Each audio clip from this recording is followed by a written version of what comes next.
हरिओम नारायण। संबंध। अपने सब कुटुंबियों को देखने के बाद अर्जुन ने क्या किया, इसको अब आगे के श्लोक में कहते हैं। तान समीक्ष्य स कौन्तेय सर्वान् बन्धो नवस्थितान् कृपया परयाविष्टो विषीदन्नेदमब्रवीत्। तान सर्वान् बन्धो नवस्थितान् समीक्ष्य। पूर्व श्लोक के अनुसार अर्जुन जिनको देख चुके हैं, उनके अतिरिक्त अर्जुन ने बाल की आदि प्रपितामह धृष्टद्युम्न, शिखंडी, सुरथ आदि साले, जयद्रथ आदि बनोई तथा अन्य कई संबंधियों को दोनों सेनाओं में स्थित देखा। स कौन्तेय कृपया परयाविष्ट। इन पदों में स कौन्तेय कहने का तात्पर्य है कि माता कुंती ने जिनको युद्ध करने के लिए संदेश भेजा था और जिन्होंने शूरवीरता में आकर मेरे साथ दो हाथ करने वाले कौन हैं, ऐसे मुख्य योद्धाओं को देखने के लिए भगवान श्री कृष्ण को दोनों सेनाओं के बीच में रथ खड़ा करने की आज्ञा दी थी। वे ही कुंती नंदन अर्जुन अत्यंत कायरता से युक्त हो जाते हैं। दोनों ही सेनाओं में जन्म के और विद्या के संबंधी ही संबंधित देखने से अर्जुन के मन यह विचार आया कि युद्ध में चाहे इस पक्ष के लोग मरे चाहे उस पक्ष के लोग मरे, नुकसान हमारा ही होगा, कुल तो हमारा ही नष्ट होगा, संबंधी तो हमारे ही मारे जाएंगे।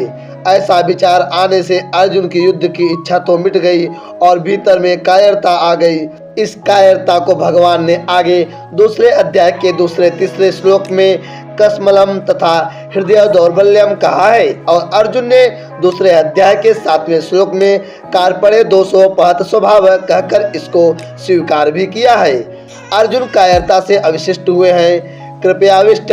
इससे सिद्ध होता है कि यह कायरता पहले नहीं थी, प्रत्युत अभी आई है, अतः यह आगंतुक दोष है। आगंतुक होने से यह ठहरेगी नहीं, परंतु शूरवीरता अर्जुन में स्वाभाविक है, अतः वह तो रहेगी ही। अत्यंत कायरता क्या है?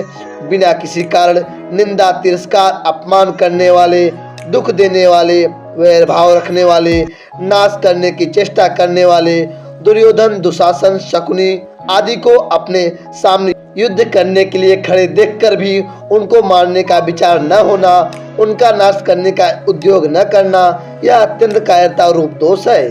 यही अर्जुन को कायरता रूप दोष ने ऐसा घेर लिया है कि जो अर्जुन आदि का अनिष्ट चाहने वाले और समय समय पर अनिष्ट करने का उद्योग करने वाले हैं, उन अधर्मियों पापियों पर भी अर्जुन को करुणा आ रही है।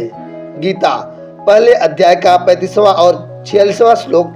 और वे क्षत्रिय के कर्तव्य रूप अपने धर्म से च्युत हो रहे हैं। विषीदन्नेदमब्रवीत्।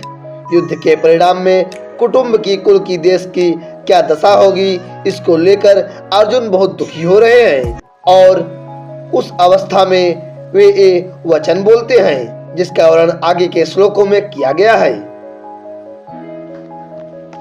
आगे का अर्थ अगले श्लोक।